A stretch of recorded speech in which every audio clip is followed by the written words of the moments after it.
வணக்கம் and welcome to அரசியல் பேட்டை. வணக்கம் சார். வணக்கம் சுமையா. சார், இன்னைக்கு சிவி சண்முகம் அவங்க பேசியிருக்கக்கூடிய ஒரு விஷயம் ரொம்ப ரொம்ப ரொம்ப தவறாக இருக்குது சார். ஸோ தமிழ்நாட்டில் வந்து கவர்மெண்ட்டால் உங்கள் கனவை சொல்லுங்க அப்படின்ட்டு ஒரு திட்டத்தை கொண்டு வந்தாங்க. அதில் வந்து அதிகமாக மக்களுடைய கனவு என்னவா இருக்குது அப்படின்னா தனக்குன்னு ஒரு வீடு வேணும் அப்படின்றது தான். ஏற்கனவே இலவச பட்டாக்க நிறைய பேர் கொடுத்துட்ருக்காங்க. 2.0ல இன்னும் அதை வந்து ரெட்டிப்பு மடங்காக மாற்ற போகிறோம், எல்லாருடைய கனவுகளும் வந்து நிறைவேற்ற போகிறோம் அப்படின்ற ஒரு விஷயத்தை முதலமைச்சர் சொல்லியும் நம்ம பார்த்துருக்கோம். ஸோ இப்படி ஒரு சிறப்பான விஷயத்தை எடுத்து சிவி சண்முகம் ஒரு இடத்துல வந்து இதை பேசுறாரு. உங்க கனவை சொல்லுங்க அப்படின்றாங்க. எனக்கு வந்து ஒரு நடிகை வேணும்ன்றதுதான் என் கனவுனா அவங்கள கொடுத்துருவாங்களா அப்படின்றது வந்து எவ்வளவு ஒரு கொச்சையான விஷயம். தமிழ்நாட்டுல யாருமே இவ்வளவு கேவலமாலாம் கனவு காண மாட்டாங்க, இவர் ஒருத்தர் தான் காணுவாருன்னு நினைக்கிறேன்.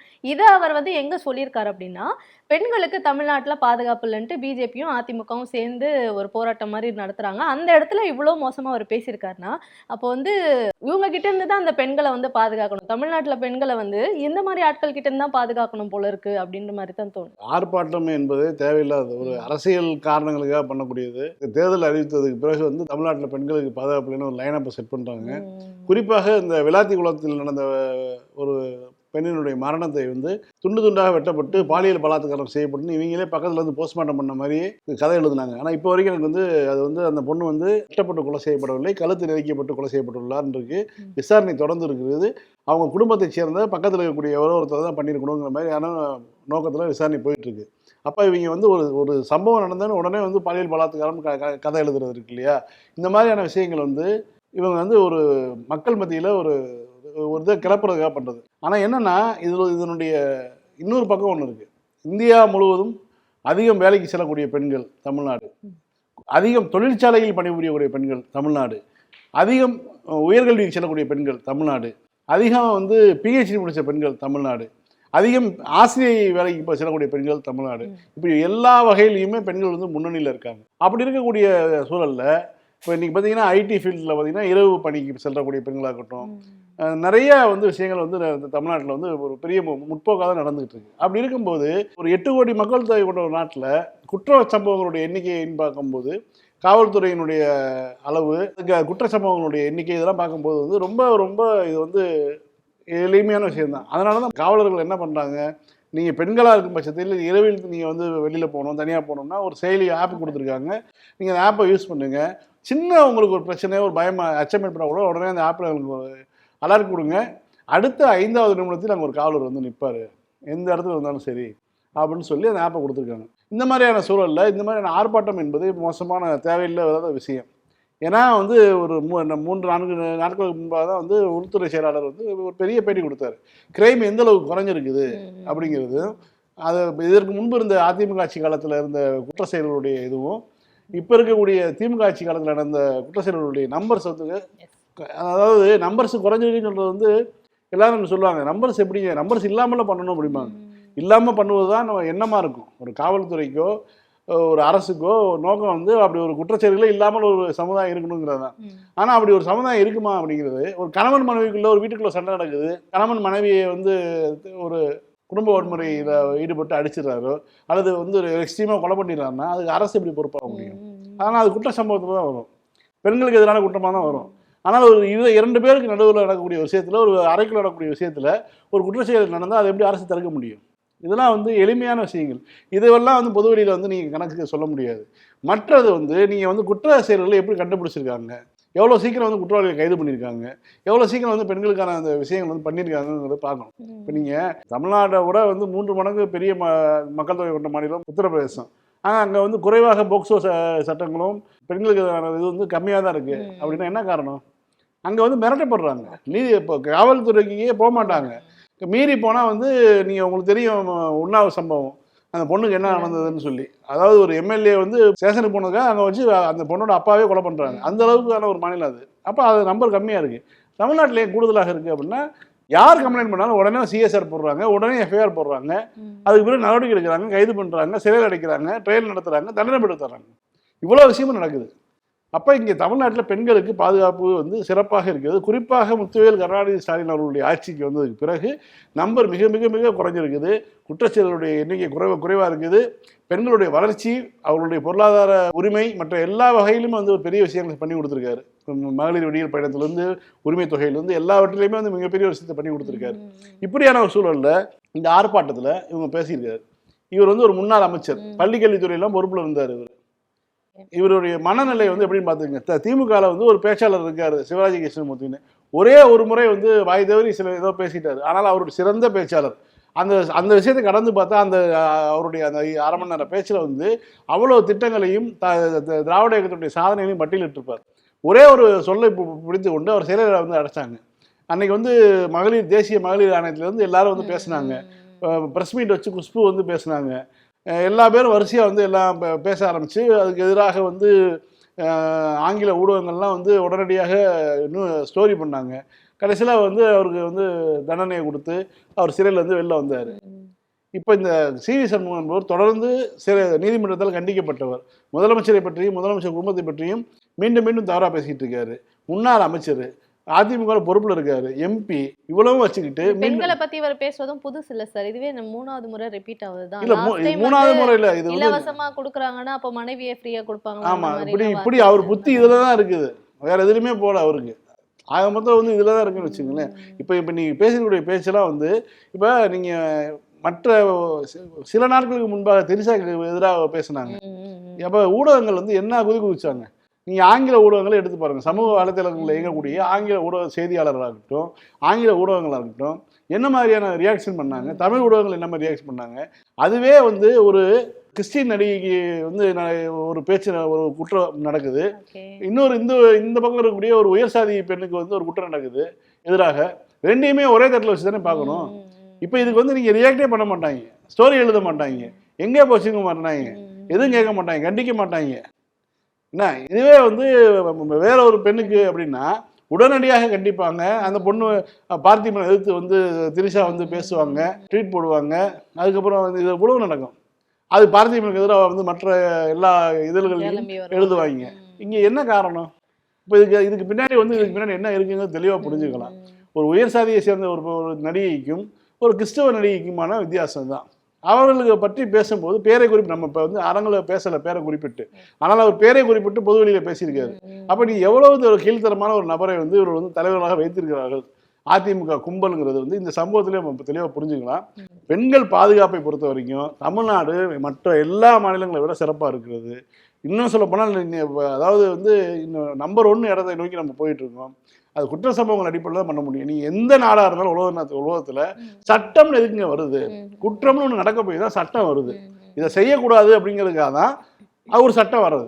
இப்போ நீ வந்து 80 கிலோமீட்டருக்கு மேலே போகக்கூடாது அப்படிங்கும்போது 40 கிலோமீட்டருக்கு மேலே சிட்டிக்குள்ளே போகக்கூடாதுங்கிறதுக்காக தான் நீங்கள் வந்து கேமரா ஹைவேல 80 கிலோமீட்டரும் சிட்டிக்குள்ள 40 கிலோமீட்டரும் கேமரா வைக்கிறாங்க. அப்போ நீ போகிறேங்கிறது வந்து தடுக்க முடியாமல் இருக்கும்போது கேமரா வச்சு பிடிச்சி ஃபைன் போடுறாங்க. இதுதான் வந்து சட்டத்துக்குரிய வேலை. அப்போ வந்து நீ இயல்பு குற்றம் நடப்பது என்பது இயல்பு, அதை தடுப்பது வந்து அரசினுடைய கடமை. அப்படி பார்த்தா மற்ற இந்திய மாநிலங்கள்லேயே குறைவான பெண்களுக்கு எதிரான குற்றம் நடக்கக்கூடிய ஒரு மாநிலமாக தமிழ்நாடு இருக்கிறது. பெண்களுக்கு பாதுகாப்பு மிகுந்த மாநிலமாக தமிழ்நாடு இருக்கிறது தான் உண்மை. சார், இப்போ தாவேகாக்கு வந்து ஒரு பிரச்சனை வருது அப்படின்னா வெளியாட்கள் யாராலையுமே வந்து எந்த பிரச்சனையும் வரதில்லை, உள்ள இருக்கவங்களே தான் வந்து அவங்களுக்கு பண்ணிக்கிறாங்க அப்படின்ற மாதிரி தான். அந்த மாதிரி பல பேர் வந்து அந்த கட்சியில் இருக்காங்க, உயரிய பொறுப்புகளே இருக்காங்க. தலைவரில் முதல் கொண்டு அது கூட இருக்கிற எல்லாருமே அப்படி தான் இருக்காங்க. அதில் முதன்மையானவரை வந்து இந்த ஆதவ் அர்ஜுன் அவர்கள் வந்து சொல்லலாம். ஏன்னா கொஞ்ச நாளுக்கு முன்னாடி வந்து அவர் பேசியிருக்கும் போது ரஜினியை வந்து அவர் சூப்பர் ஸ்டார் ரஜினிகாந்த் அவர்களை வந்து அவர் பேசின அந்த வார்த்தைகள் எல்லாருக்குமே வந்து செம்ம கடுப்பு. ஏன்னா அவர் ஒரு சிறந்த நடிகர் அப்படின்றத தாண்டி அரசியலுக்கு வரலன்றது வந்து அவருடைய ஸ்டாண்ட், அது அவருடைய பர்சனல் அப்படின்னும் போது அதை எடுத்து பொதுவெல்லாம் அவர் வந்து பயந்துட்டாரு, திமுக மிரட்டிடுச்சு அப்படின்ற வார்த்தைகள் அவர் சொன்னது. உடனே பல பேர் வந்து கண்டனங்கள் தெரிவிச்சிருக்காங்க. இன்னைக்கு ரஜினிகாந்த் அவங்களே வந்து கண்டனத்தை தெரிவிச்சிருக்காங்க. இது வந்து தாவேகாக்கு புதுசு இல்லைன்ற மாதிரி தான் சார் இருக்கு. ஒவ்வொரு தடவையும் யாராவது ஒருத்தரால ஒரு சர்ச்சை வந்து வந்துட்டே தான் இருக்கு. ரஜினியை எப்படிங்க மிரட்ட முடியும்? ஜெயலலிதாவினுடைய எதோச்சதிகாரம், ஆணவம் எல்லாம் உச்சத்தில் இருந்த காலகட்டம் 91 96. அது வந்து அன்னைக்கு ஜெயலலிதாவுடைய எல்லா ஆட்டமும் தமிழ்நாடு பார்த்தது. வர வளர்ப்பு மகன் திருமணத்திலேருந்து ஒவ்வொரு மந்திரிகள்கிட்ட இருந்து சூர்கேஸ் வாங்கினதுலேருந்து சொத்து குவித்ததுலேருந்து எல்லாவற்றிலையும் வந்து தண்டனையானதே அந்த 91 to 96 காலத்தில் அவர் போட்ட அந்த 5 ஆண்டு கால ஆட்டம் தான் வந்து தண்டனை பெற்றுக் கொடுத்தது. அரசு நிலத்தை வளர்ச்சி கொடுக்குறதா இருக்கட்டும், பல்வேறு வகையிலையும் வந்து இந்த மாதிரி வந்து அவங்க ஈடுபட்டாங்க. அந்த மாதிரி வந்து ஈடுபட்ட ஜெயலலிதாவுடைய அகங்காரத்தின் உச்சத்தில் ஜெயலலிதா இருந்த காலகட்டத்தில் இந்த ஆட்சி மீண்டும் வந்தால் ஆண்டவனால் கூட தமிழ்நாட்டை காப்பாற்ற முடியாதுன்னு சொன்ன ஒரு ரஜினி. ரஜினியை போய் யாராவது மிரட்ட முடியுமா? அதே போயஸ், ஜெயலலிதா இருக்கக்கூடிய அதே போயஸ் கார்டனில் தான் ரஜினிகாந்த் குடியிருந்தார். அங்கே குடியிருந்த ரஜினிகாந்த் தான் அதே ஜெயலலிதா எடுத்து பேசினார். ஏன்னா இது வந்து வார்த்தைக்காகவோ எதுவுமே தேவையில்லை. ரஜினி என்பவர் இன்றைக்கு பொது மனிதராக மாறிட்டார். அவர் அரசியலுக்கு ஒரு நோக்கம் இருந்தது, அரசியல் விருப்பம் இருந்தது, பல ஆண்டுகளாக சொல்லி வந்தார், எல்லாம் இருந்தது. ஆனால் ஒரு காலகட்டம் வரும்போது அவருக்கு உடல்நிலை சரியில்லாமல் போகுது. ஒரு சிறுநீரக மாற்று அறுவை சிகிச்சை பண்ணுறாரு. பண்ணிட்டு வந்து உடல்நிலை தேறி வரும் பொழுது கோவிட் வருது.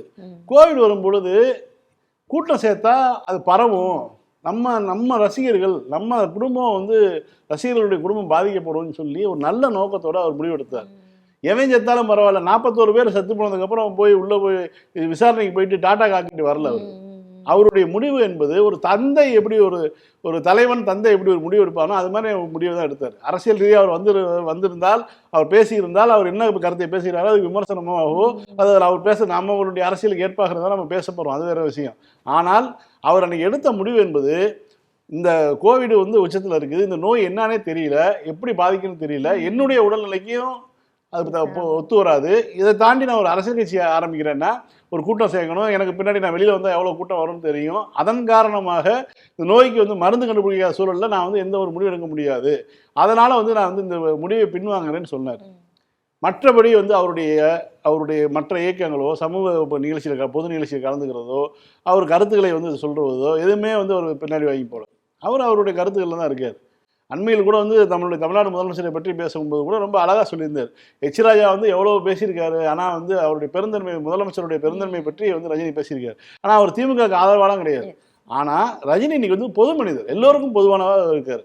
அவரை போய் வந்து விமர்சனம் பண்ணுறது, அவர் திமுக மிரட்டியதுன்னா திமுக எதற்காக மிரட்டணும்? 96ல் ரஜினி ஆதரவு கொடுத்தாரு திமுகவுக்கு. அதே ரஜினி வந்து பின்னாடி 2004 வந்து திமுக அந்த கூட்டணி, காங்கிரஸ் கூட்டணி வெற்றி பெறாது, நாலு முழுக்க நான் கேட்டேன், பாஜக தான் ஜெயிக்க போகுதுன்னு சொல்லி திமுக எதிராகவும் பேசியிருக்காரு. அரசியல் ரீதியாக அவருக்கு ஒரு பார்வை இருந்தது, அவர் கருத்தை முன் வச்சார். ஆனால் 96ல் சொல்லும்போது அவர் வந்து வெற்றிகரமாக அவர் சொன்ன கூட்டணி ஜெயிச்சது, 2004 வந்து ஜெயிக்கலைங்கிறது வேற.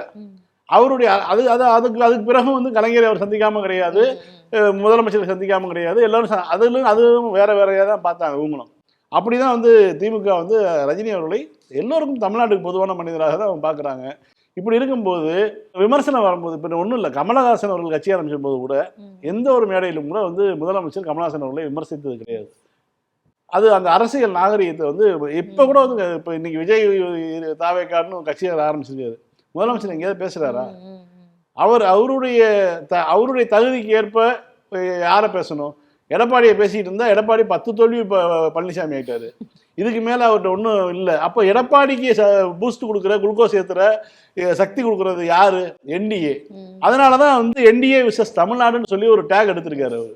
அப்போ அப்படியேப்பட்ட அவருக்கு தனக்கு மேலே வந்து எதிரியாக இருக்கணும்னா அவருக்கு ஒரு தகுதி வேணும்னு சொல்லி முதலமைச்சர் இருக்கும்போது ரஜினிகாந்தை வந்து மிரட்டினாங்கன்னு சொல்லி பேசுறதெல்லாம் வந்து எவ்வளோ பெரிய அபத்தமான விஷயம். ரஜினி வந்து அவருடைய பெருந்தன்மைக்கு நீங்கள் ரொம்ப அழகாக சொல்லிட்டு போயிட்டாருன்னு வச்சுக்கோங்க, காலம் வந்து சில விஷயங்களை காட்டணும் அப்படின்னு சொல்லிட்டு போயிட்டாரு. ஆனால் கருத்துக்கு வந்து கண்டனம் தெரிவிக்கணும்னு சொல்லிட்டு நயினார் நாகேந்திரன், அண்ணாமலை, எடப்பாடி பழனிசாமிலாம் திடீர்னு வந்து ரஜினி ஃபேன்ஸாக மாறின மாதிரி வந்து அறிக்கை விட்டுறதுக்கான காரணம் என்ன தெரியுங்களா? இந்த மாதிரி வந்து தாவேகாக்காரர்கள் பேசுவதால் தாவேகாவுக்கும் பாஜகவுக்கும் கூட்டணி, அல்லது பாஜகவினுடைய பி டீம் தான் வந்து தாவேகா அப்படிங்கிற பேச்சு இருக்கு இல்லையா? அந்த பேச்சு வந்து பெரும்பாலும் நம்பக்கூடிய வகையில் இருக்குது. அப்படி இருக்கக்கூடிய சூழல்ல ரஜினி ரசிகர்களுடைய வாக்குகள் திமுகவுக்கு போயிடக்கூடாது. அப்ப நாங்களும் ஏன் புருஷனும் கச்சேரிக்கு போயிருக்காங்கிற மாதிரி நாங்களும் வந்து சொல்லுவோங்கிற மாதிரி அவங்க அறிக்கை விடுறாங்களே தவிர ரஜினி மேல உள்ள அக்கறையெல்லாம் கிடையாது. ரஜினிக்கும் அது தெரியும், ரஜினி ரசிகர்களுக்கும் அது தெரியும். அப்ப அவர் வந்து ஒரு சூழல்ல முடிவெடுத்தாருங்கிறத வச்சு இப்படி ஒரு கதை கட்டுவது இருக்கு இல்லையா? திமுக எதற்காக யாருக்காக மிரட்ட வேண்டும்? யாரையாவது திமுக மிரட்டி இருக்குதா? நீங்க எத்தனை கட்சி கூட்டணியா இருந்தாலும் சரி, நீங்க திமுகவோட கூட்டணி வச்ச கட்சியில கேட்டு பாருங்க, கூட்டணி விவகாரமா திமுக நேர்மையாக இருக்கும், வெளிப்படையாக நடந்து கொள்ளும். அதுதான் எங்களுக்கு இவ்வளவு சீட்டு, உங்களுக்கு இவ்வளவு சீட்டு, இவ்வளவுதான் எங்களால் தர முடியும் அப்படிங்கிறது வெளிப்படையா பேசும்.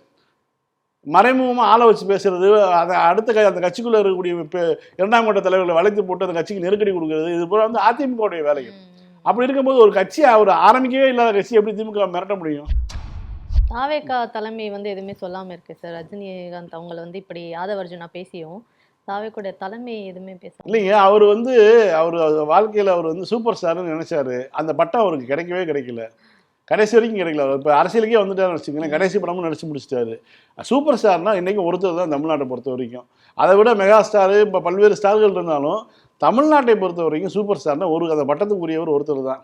அது ரஜினிகாந்த் மட்டும்தான். அந்த பட்டம் கிடைக்காத விரக்தியில் அவர் இருக்கும்போது அவரை குஷிப்படுத்ததான் அவர் பேசியிருக்காரு. அதை ஒரிஜினல் அதுதான் அவருடைய நோக்கமே தவிர வேற எதுவும் கிடையாது. ஆனால் இப்போ வந்து ஒரு மனிதர் விலகிட்டாரு. தன்னுடைய ரசிகர்களையும் அவருடைய குடும்பத்தையும் காப்பாற்றணும், தன்னுடைய உடல்நிலையையும் புரிந்து கொண்டு அவர் வந்து அந்த முடிவு எடுத்தாருங்கிற போது அதை நாகரீகமாக கடந்து போகணும். அதை விட்டுட்டு பொது வெளியில் வச்சு திமுக மிரட்டுச்சுன்னா ஜெயலலிதாவுக்கே பயப்படாத ரஜினி தன்னோட சகோதரமாக பழகக்கூடிய முதலமைச்சரை பார்த்து பயப்படுவாரா? இல்லை முதலமைச்சர் வந்து அப்படி திமுக தலைவர் வந்து அப்படி நடந்து கொள்ளக்கூடியவரா? யாரையாவது அப்படி பேசியிருக்காரா? நீங்கள் பொது வெளியில் கூட வந்து யாரையும் வந்து சரியாக பேசாத, தவறாக பேசக்கூடிய ஒரு தலைவர் வந்து அவர். அப்படி இருக்கும்போது அவர் எப்படி பேசிக்க போகிறாரு? அதனுடைய பலனை தேர்தலில் அறுவடை பண்ண போகிறாங்க. அதனால தான் வந்து பாஜக சைடு அதிமுக சைடு கதறாங்க. ரஜினியை போய் பேசலாமா அப்படின்னா உங்கள் அம்மா பேசாத பேச்சா? 96 மனோரமா வைத்து என்ன மாதிரியான பேசலாம் பேச்சு பண்ணாங்க? ரஜினியை வந்து தரம் தாழ்ந்து எவ்வளோ பேர் பேச்சு பேசுனாங்க. ஏன் இவர் பேசலையா? எடப்பாடி பழனிசாமியினுடைய குருநாதராக இருந்த பல்வேறு நபர்கள் வந்து பேசுனாங்க. அதே காலகட்டத்தில் ரஜினியை விமர்சனம் பண்ணாங்க. அந்த பேப்பர்லாம் இன்னமும் இருக்க தான் செய்யுது, சமூக வலைத்தளங்கள் இருக்க தான் செய்யுது. அப்படி இருக்கும்போது இந்த பேச்சு, ரஜினியை பற்றியான பேச்சு என்பது தேவையில்லாத பேச்சு. இவங்க அலறதுக்கான காரணமும் அதான். ரஜினி ரசிகர்கள் ஓட்டு தாங்க கவர்ந்து வச்சிருக்கோம், அது திமுக போயிட்டு இருக்கு அப்படிங்கிறது இவர்கள் நினைத்தாலும் நினைக்காட்டாலும் இந்த முறை வந்து எப்படி 96 வந்து ரஜினி ரசிகர்கள் உயிரை கொடுத்து திமுக உழைச்சாங்களோ அதே மாதிரி இப்போ உழைக்க போறாங்க. சார் இன்னொரு பக்கம் வந்து என்ன சொல்றாங்கன்னா, நம்ம நேற்று கூட இந்த நிகழ்ச்சியில் பேசியிருந்தோம், தாவேக்கா வந்து பிஜேபி கூட கூட்டணி வைக்கிற மாதிரி இருக்கு அப்படின்ட்டு. இப்போ விஜய் வந்து சிபிஐ விசாரணைக்காக டெல்லி போயிருக்கும்போது திரிஷா வந்து அந்த டைம்ல மும்பைக்கு போனதாகவும், அவங்க வந்து பாஜக ஆட்களை வந்து சந்திச்சு இந்த கூட்டணியை பத்தி பேசினதாகவும் தினமலர்ல ஒரு மிகப்பெரிய செய்தியாவே வந்து போட்டிருக்காங்க. தினமலர்ல வந்து செய்தியா இது இருக்குன்ற பட்சத்துல இதை எப்படி எடுத்துக்கிறதுன்றது? தாமரையை வந்து சின்னமா வச்சிருக்கு அந்த பேஜில் பார்த்தா மேலே வந்து பார்த்தா தாமரை இருக்குது. தாமரையை சின்னமாக வச்சிருக்கக்கூடிய ஒரு பத்திரிக்கை தமிழ்நாட்டில் எம்ஜிஆரை ஆதரிக்கிறதுக்காக ஆரம்பிக்கப்பட்ட பத்திரிக்கை. வார இதழ்களில் இதயம் பேசுகிறதும் நாளிதழ் ஒன்று இல்லை, பல்வேறு நாளிதழ் கொண்டு முட்டு கொடுத்தாலும் வந்து வரலைங்கும் போது தான் இந்த நாளிதழை உருவாக்கி கொண்டு வராங்க. அது வரும்போதே வந்து ஆர்எஸ்எஸ் பின்புலத்தோட தாமரையை முன்வைத்து தான் வந்தாங்க. அவங்க 82க்கு பிறகு வந்த பத்திரிக்கை. அது வந்து திருநெல்வேலியிலேருந்து ஆரம்பித்து பல்வேறு ஊரில் போட்டு பிக்கப் ஆயிடுச்சு. அதன் மூலமாக அவர்களுடைய கருத்துக்களை வந்து முழுக்க முழுக்க முழுக்க எம்ஜிஆருக்கு ஆதரவாகவும் திமுகவுக்கு எதிராகவும் திராவிட இயக்கத்துக்கு எதிராகவும் தான் இருப்பாங்க. இன்னைக்கு வரைக்கும் அவங்களுடைய நோக்கமாக தான் வச்சுக்கோங்களேன். அவர்களே வந்து என்ன எழுதுறாங்க, தெரிசா வந்து மும்பை போனார், மும்பையில் போய் அமித்ஷாவை சந்தித்தார், அதுதான் ரொம்ப முக்கியம். வேற யாரையும் சந்திக்கல, அரசியல் புரோக்கர்களையோ வேற யாரையும் சந்திக்கல. இந்தியாவுடைய உள்துறை அமைச்சர் அமித்ஷாவை திரிஷா சந்தித்து சிபிஐ விசாரணையிலேருந்து விஜயை பாதுகாக்க வேண்டி பேசியிருக்காங்க, அரசியல் கூட்டணி தொடர்பாக பேசியிருக்காங்க. ஆகவே தாவேக்கா யாருடன் கூட்டணி அமைப்பது பற்றி திரிஷா முடிவெடுப்பார்னு சொல்லி போட்டிருக்கான் தலைப்பு. அப்போ அந்த அம்மாவுக்கும் இந்த கட்சிக்கு என்ன தொடர்பு, அவங்க தான் உறுப்பினரா, இது மாதிரி கேள்விலாம் இருக்குதா இல்லையா? அப்போ இவர்களுடைய நோக்கம் என்ன? இவங்க அரசியல் கட்சி நடத்தினாங்க, ஆரம்பித்தாங்க, இவங்க கொள்கை தலைவர்னு சொன்னாங்க, அம்பேத்கரையும் பெரியாரையும் காமிச்சிருக்காங்க. இப்போ வந்து பிஜேபியோட போய் சேர போகிறாங்கன்னு சொல்லி திரிஷா வச்சு பேச்சுவார்த்தை நடத்திட்டு இருந்தா எதை நோக்கி போயிட்டு இருக்காங்க? அவங்க ரசிகர் புரிஞ்சுக்க வேண்டியதான். சார் திருமணமாகி ஒரு 2-3 மாதத்திலே வந்து இப்போ பெண்கள் வந்து அந்த திருமணமான அந்த பெண்கள் உயிரிழந்திருக்காங்க. அதில் கைதான சில பேருக்கு வந்து பார்த்தீங்கன்னா, அதாவது கிட்டத்தட்ட 510 வழக்கு, அதில் 508 வழக்கில் வந்து அவங்களுக்குலாம் வந்து ஜாமீன் கொடுத்துருக்காரு ஒரு உயர் நீதிமன்றத்துடைய நீதிபதி அவர்கள். இப்போ உச்சநீதிமன்றம் வந்து இதை கண்டிச்சிருக்காங்க.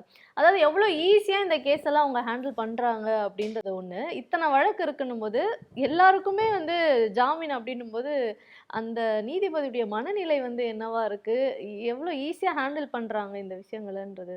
பொதுவாக அந்த வரதட்சணை என்பது வந்து ஒரு 10-15 ஆண்டுகளுக்கு முன்பு வரைக்கும் கூட ஒரு பெரிய ஒரு விஷயமா இருந்தது. திருமண செலவை பகிர்ந்து கொள்ளுதல், அது ஒரு செய்தி. அது வந்து இன்னைக்கு நடைமுறையில் இருக்கு. இன்னைக்கு இருக்கக்கூடிய திருமண முறையாக இருக்குது. மன வீட்டாரும் எவ்வளோ பேர், பெண் வீட்டாரும் ஆண் வீட்டாரும் 2 பேரும் சேர்ந்து திருமண செலவை பகிர்ந்து கொள்ளக்கூடிய அளவில் இன்றைக்கி இருக்குது. ஆனால் முன்னாடி என்ன வந்துச்சுன்னா, கல்யாண செலவு நீங்கள் தான் பண்ணணும், மாப்பிள்ளைக்கு இவ்வளோ சவரன் நகை போடணும், அதாவது பொண்ணுக்கு போடுறது மாப்பிள்ளைக்கு சொந்தம், அது போக நீங்கள் வந்து கையில் வந்து பணம் இவ்வளோ கொடுக்கணும்னு சொல்லி ரொம்ப சாதாரணமாக பேசுவாங்க.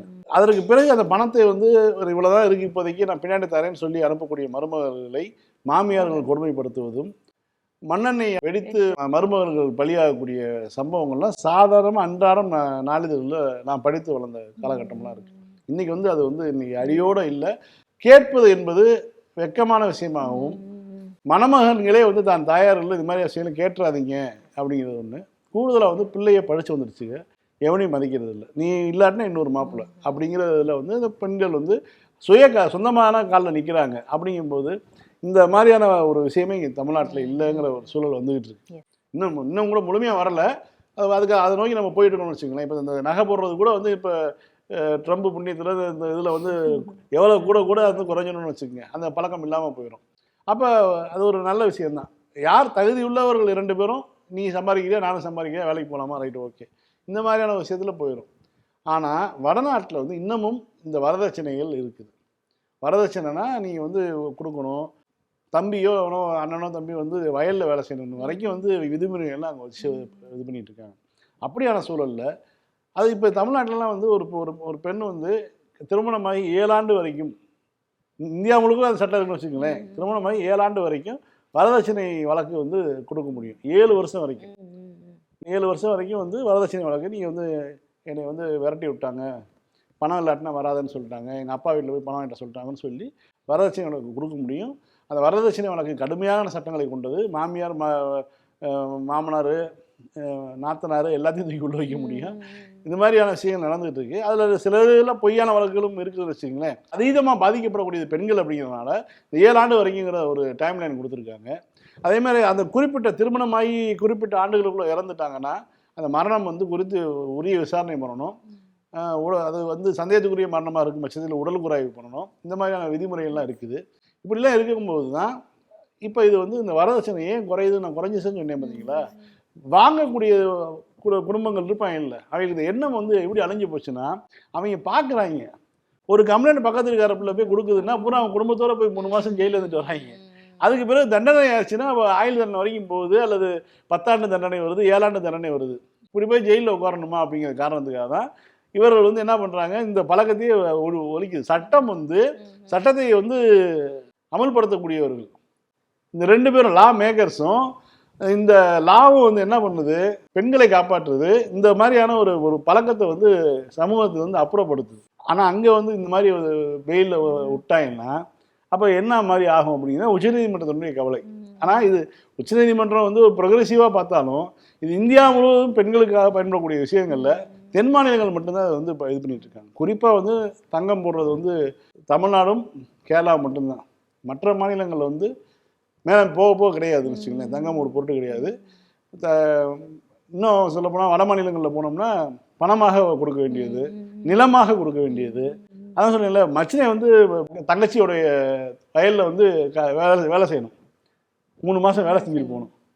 இந்த மாதிரிலாம் வந்து பேசி கல்யாணத்தில் பேசி முடிக்கக்கூடியதெல்லாம் நடந்துகிட்டு இருக்கு.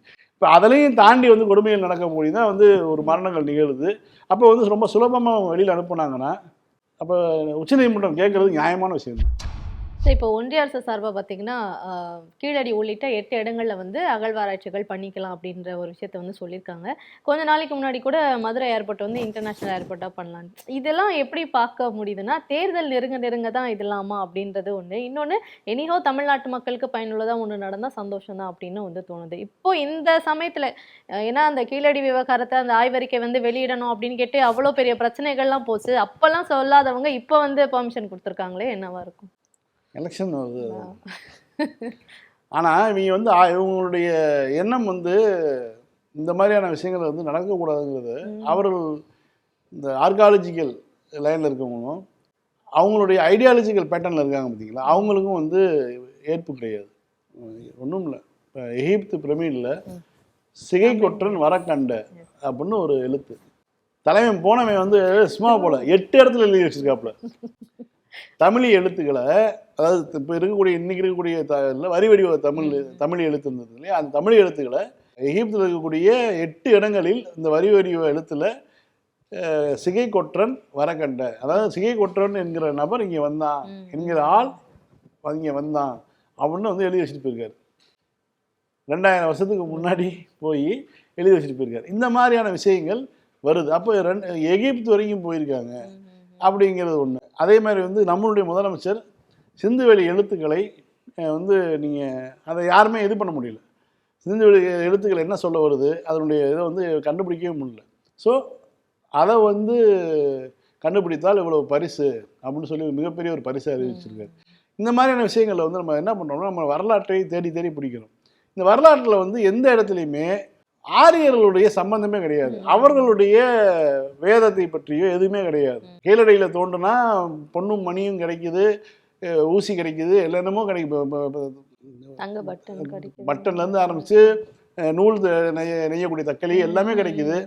ஆனால் வந்து சாமி சிலை கிடைக்க மாட்டேங்குது, அவர்கள் கொண்டு வந்த கடவுளர்கள் சிலை கிடைக்க மாட்டேங்குது, வேத நூல்களை பற்றி எதுவுமே கிடைக்க மாட்டேங்குது, வடமொழி எழுத்துக்கள் கிடைக்க மாட்டேங்குது.